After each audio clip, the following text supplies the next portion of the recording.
Hello everyone, welcome back to Mehra mastery classes.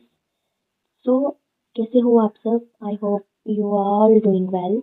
तो आज की इस वीडियो में हम करेंगे इंडियन पॉलिटी का the constitution of India topic. ये टॉपिक बहुत ही इम्पोर्टेंट है गवर्नमेंट एग्जाम के लिए, जनरल नॉलेज के लिए। कॉन्स्टिट्यूशन के बारे में जानना बहुत ज़रूरी होता है, ठीक है। तो इस सीरीज में, इंडियन पॉलिटी की सीरीज में, हम कॉन्स्टिट्यूशन ऑफ इंडिया के बारे में स्टार्ट कर रहे हैं। आपका साइड बाय साइड एक क्लास की साइंस भी चलती रहेगी और side by side Indian polity के लेक्चर भी अपलोड होते रहेंगे। तो चलिए आज स्टार्ट करते हैं हम, जो बहुत इम्पोर्टेंट टॉपिक है, the constitution of India. Constitution of India, ठीक है। तो इसकी सबसे पहले हम क्या करेंगे, डेफिनेशन को पढ़ेंगे। तो सबसे पहले इसका बेसिक कॉन्सेप्ट आता है। बेसिक कॉन्सेप्ट में क्या आता है, इसका मीनिंग क्या है। अगर हम कॉन्स्टिट्यूशन का मीनिंग समझें, what is the meaning of the constitution, तो condition of being constituted as a state और ऑर्गेनाइज्ड कम्युनिटी और बॉडी। इसका मीन कि हमने एकजुट करना है, सबको सबको एकजुट करना है, चाहे वो हमारी किसी भी स्टेट का हो। उनको ऑर्गेनाइज करना है, उनकी कम्युनिटी को एक तरह और उनकी बॉडी को ऑर्गेनाइज करना। मीन कि हमारे इंडिया में 28 स्टेट्स हैं। इन सबको साथ में लेकर चलना, सब लोगों के हित में ही सब कुछ करना, लोगों को साथ में लेके चलना, यही है हमारा कॉन्स्टिट्यूशन। इसका मीन ये है कॉन्स्टिट्यूशन। अगर इसकी हम डेफिनेशन देखें तो इसकी डेफिनेशन में आता है द कॉन्स्टिट्यूशन। मैं इसकी डेफिनेशन लिखती हूँ। अगर हमने डेफिनेशन देखनी है, इसकी डेफिनेशन में क्या आता है, इसके the constitution of India, constitution of India is the supreme law of the India. Supreme law of the India, ठीक है। इंडिया का ये सुप्रीम लॉ है। ये रिस्पॉन्सिबिलिटी लेता है गवर्नमेंट इंस्टीट्यूशन की कि किसी भी सिटीजन के राइट, फंडामेंटल राइट का हनन ना हो, ठीक है। इसकी डेफिनेशन में हमारे पास ये आता है, कॉन्स्टिट्यूशन ऑफ इंडिया एक सुप्रीम लॉ है। जो उस सुप्रीम लॉ के बारे में आपको मैं आगे बताती हूँ, बस आप पहले इसकी डेफिनेशन देखें कि ये रिस्पॉन्सिबिलिटी लेता है गवर्नमेंट, और गवर्नमेंट का ये कि हमारे जो लोग हैं उनके राइट उनको प्रॉपर तरीके से मिलते रहे, ठीक है। तो आगे चलते हैं। इसका मीनिंग क्लियर हो गया आपको। बेसिक कॉन्सेप्ट क्या है, ये हमारा कॉन्स्टिट्यूशन है, कॉन्स्टिट्यूशन ऑफ इंडिया। ये जो हमारी संविधान की बुक है, जो इसमें लॉज लिखे हैं, इसमें फंडामेंटल राइट्स हैं, इसमें DPSC है, इसमें लॉज हैं जो पीपल के राइट्स प्रोवाइड करते हैं, ठीक है। तो ये है हमारा कॉन्स्टिट्यूशन ऑफ इंडिया। अभी देखें कॉन्स्टिट्यूशन के बारे में क्या है। कॉन्स्टिट्यूशन के फीचर्स के बारे में पढ़ें तो कहते हैं कि ये सुप्रीम लॉ है कंट्री का। मीन इससे बड़ा कोई नहीं है, इससे बड़ा कोई नहीं है, ना प्रेसिडेंट, ना प्राइम मिनिस्टर, ना CM, ठीक है। हमारा कॉन्स्टिट्यूशन सबसे बड़ा है, सबसे पहले आता है, ठीक है, सबसे पहले आता है। कॉन्स्टिट्यूशन एक जिंदा डॉक्यूमेंट है, जिंदा इन दी सेंस कि लिविंग डॉक्यूमेंट है। जैसे लोग डायनामिक होते हैं ना, डायनामिक मीन चेंजेस होते रहते हैं लोगों में, वैसे हमारे कॉन्स्टिट्यूशन में भी चेंजेस हो सकते हैं, ठीक है। ये इसकी डेफिनेशन में आ गया। अभी कॉन्स्टिट्यूशनलिज्म क्या होता है इसके बारे में जानेंगे। Constitutionalism mean it limiting the power of the government. Mean ये क्या करता है, गवर्नमेंट की पावर को लिमिट करता है। ये इसका मीन है कि कोई भी गवर्नमेंट बिना मतलब के कोई भी कानून पास नहीं कर सकती, ठीक है। इन लोगों को गवर्नमेंट को देखना पड़ता है कि जो भी हम लॉज बना रहे हैं वो लोगों के लिए सही है कि नहीं। जैसे ये कॉन्स्टिट्यूशन के लॉज भी कॉन्स्टिट्यूशन के अंदर आ जाते हैं कि कोई भी फंडामेंटल अगर राइट है, अगर किसी का फंडामेंटल राइट अगर हनन हो रहा है तो ये भी कॉन्स्टिट्यूशन ही प्रोटेक्ट करवाता है कि हाँ कि इसके फंडामेंटल राइट को हनन नहीं करना। अकाउंटेबिलिटी प्रोवाइड करता है, ठीक है। ये हाँ मैंने यही बता दिया, प्रोटेक्शन ऑफ द इंडिविजुअल, ठीक है। ठीक है, तो यहाँ तक आपको समझ आ गया ना कि जो गवर्नमेंट है, गवर्नमेंट की पावर को भी ये कॉन्स्टिट्यूशन लिमिट करता है। मीन कोई भी आकर कुछ भी ऐसे लॉज पास कर दे, ये हो नहीं सकता, ठीक है। तो आगे देखते हैं कॉन्स्टिट्यूशन है।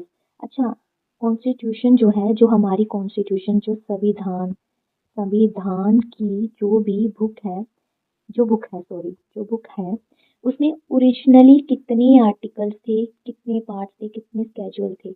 अभी आर्टिकल्स क्या होता है, आर्टिकल्स मीन आप समझ सकते हो कितने चैप्टर्स हैं, ठीक है। चैप्टर जैसे इसको मैं समझाती हूँ, जैसे हमारी साइंस की बुक है, ठीक है, हमारी साइंस की बुक है। उस साइंस की बुक में ऐसे करके दिया होता है, पार्ट फर्स्ट में आपके कितने चैप्टर हैं, 1 2 3 4, ठीक है, ऐसे करके। वैसे ही हमारे संविधान में लिखा गया है कि हमारे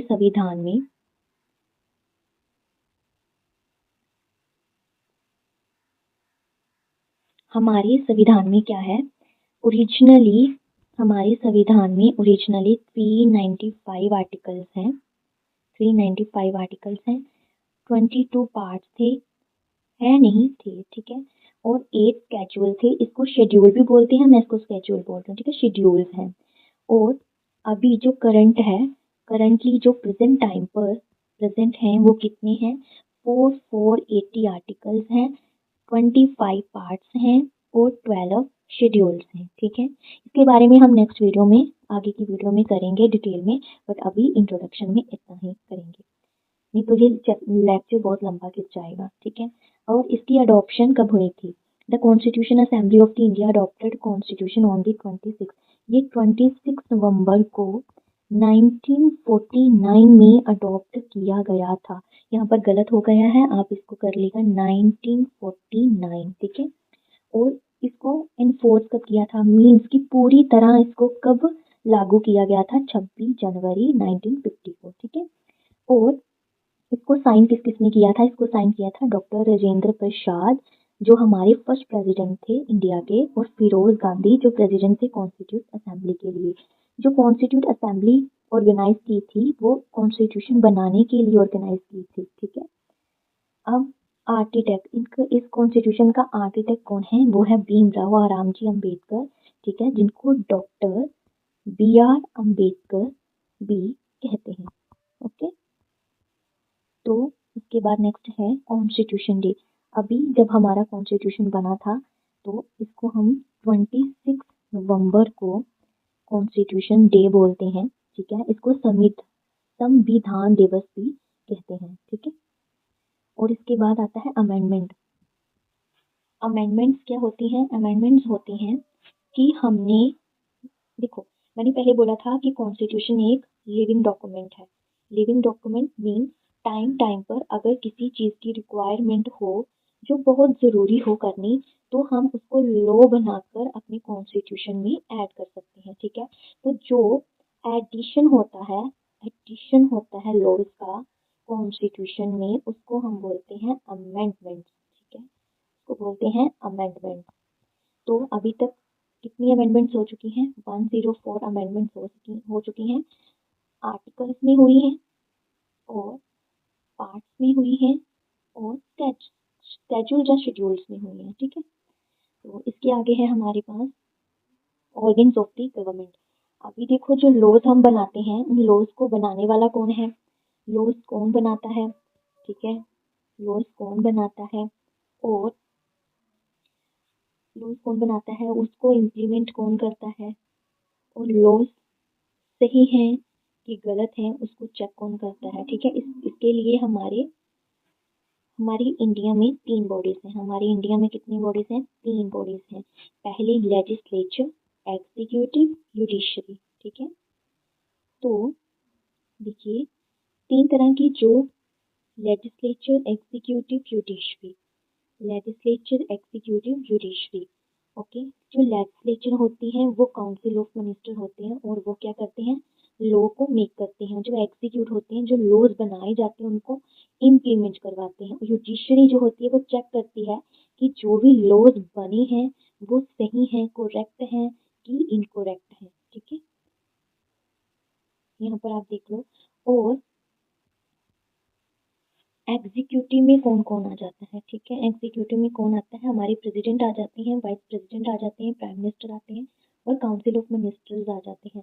काउंसिल ऑफ मिनिस्टर्स वो होते हैं जैसे मिनिस्ट्री ऑफ एजुकेशन में कौन है, ministry of food and corporation को कौन संभाला है। कोई ऐसे भी तो हो सकता है ना कि कोई फूड प्रोवाइड करवा रहा है देश को, तो उसके लिए भी तो मिनिस्टर होगा ना कि जो सब चीज़ें देख रहा है, उसको हम बोलते हैं काउंसिल ऑफ मिनिस्टर्स। ठीक है, इसके बाद आता है लेजिस्लेचर। लेजिस्लेचर मीन जो हमारे लॉ मेकिंग होते हैं। ठीक है, लॉ मेकिंग, एक सेकेंड, यहाँ पर एग्जीक्यूटिव है ना, तो एग्जीक्यूटिव मीन कि जो हमारे लॉज को इम्प्लीमेंट करते हैं, और लेजिस्लेचर जो लॉज को बनाते हैं। इसमें आ जाता है पार्लियामेंट, लोकसभा, राज्यसभा। ठीक है, और ठीक है, और इसके बाद आता है जुडिशरी। इसके बाद आती है जुडिशरी। जो जुडिशरी है वो टेक केयर करती है लॉ की। ठीक है, लॉ सही है कि गलत है। अभी ना एग्जीक्यूटिव में भी आगे टॉपिक आता है, मैं उसको एक्सप्लेन करती हूँ। ठीक है, लेजिस्लेचर है, इसके बाद एग्जीक्यूटिव है। ठीक है, लेजिस्लेचर यहाँ पर देखते हैं, ऑर्गन्स ऑफ द गवर्नमेंट। सबसे पहले हमारा आ गया लेजिस्लेचर। लेजिस्लेचर मीन मेकर, जो मेकर होते हैं, जो लॉज को बनाते हैं। Parliament, state legislature. अभी देखो दो तरह की लेजिस्लेचर होती है। ठीक है, पार्लियामेंट और स्टेट लेजिस्लेचर। पार्लियामेंट में हमारे पास, यहाँ पर मैं आपको यहाँ से बताती हूँ, दो तरह की हमारे पास लेजिस्लेचर है, दो तरह की लेजिस्लेचर है। एक सेकेंड, लेजिस्लेचर, लेजिस्लेचर में दो तरह की है, एक है पार्लियामेंट जो नेशनल लेवल पर है, एक है स्टेट जो स्टेट लेवल पर, जो स्टेट्स को देखती है। ठीक है, और इसके आगे जो पार्लियामेंट है, पार्लियामेंट में हमारे पास कौन कौन आ जाता है, पार्लियामेंट में हमारे पास आ जाते हैं प्रेसिडेंट आ जाते हैं। ठीक है, प्रेसिडेंट के बाद हमारे पास राज्यसभा आ जाती है, राज्यसभा, और लोकसभा आ जाती है, लोकसभा। और पार्लियामेंट में, पार्लियामेंट जो है, जो पार्लियामेंट है, पार्लियामेंट हमारी बाइकैमरल है। ठीक है, बाइकैमरल मीन जिसमें दो लेजिस्लेचर हो। मीन हमारे पास क्या क्या थे, एक थी राज्यसभा, एक थी लोकसभा। ठीक है, तो स्टेट में क्या होता है, स्टेट में क्या होता है, स्टेट में कहीं कहीं पर बाइकैमरल भी है और कहीं पर यूनिकैमरल भी है। ठीक है, यूनिकैमरल मीन स्टेट में दो तरह की होती हैं, एक होती है लेजिस्लेटिव काउंसिल, एक होती है लेजिस्लेटिव असेंबलीज। ठीक है, लेजिस्लेटिव काउंसिल को हम बोलते हैं विधान परिषद, विधान परिषद। लेजिस्लेटिव असेंबली को हम बोलते हैं विधान सभा। Okay, done. और हम लेजिस्लेटिव असेंबली को बोलते हैं lower house, lower house. Legislative council को हम बोलते हैं upper house, upper house. Okay, और हमारे इंडिया में, हमारे इंडिया में, हमारे इंडिया में पांच, पांच, छह स्टेट ऐसी हैं, स्टेट्स ऐसी हैं जिसमें बाइकैमरल सिस्टम है। मीन कि जिसमें लेजिस्लेटिव काउंसिल भी है और लेजिस्लेटिव असेंबली भी है। वो कौन कौन सी हैं, आप अपनी कॉपी पर नोट डाउन कर लेना। आंध्र प्रदेश,